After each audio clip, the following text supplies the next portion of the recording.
Before I tell my response, let me introduce myself. My name is Syamsyah and I'm from Universitas Islam 45 Bekasi. Assalamualaikum warahmatullahi wabarakatuh. Okay, first of all, I will tell the definition of developing countries. Developing countries is a country that needs a highly support from the developed countries, and there are still many problems from these countries. And the foreign countries is a company that operated from overseas in developed countries. Next, before we get to the topic, I will give the problem of this motion.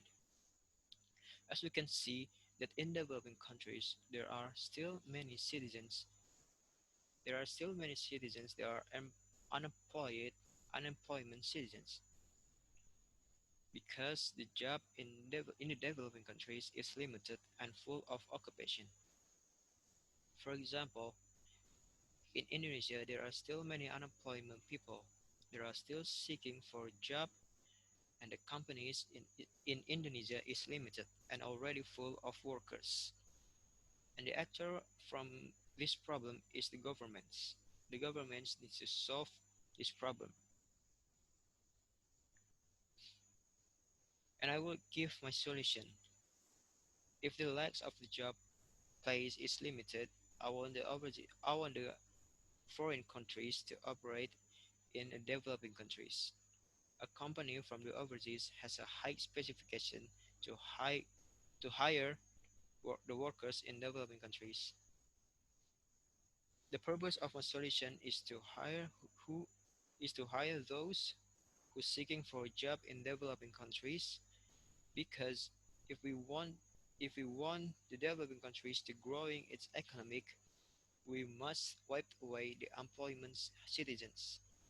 That's why I want the employee I want the employment citizens works in a foreign companies to get a job and fix this problem. I'm supporting this house to operate the foreign countries in developing countries, because they are has a specification to growing the, the citizens economic itself.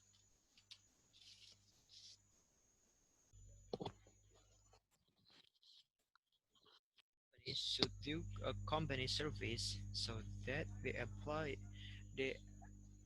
the employer of the local community and prosper the developing countries, so that it can fix the problem of the developing countries.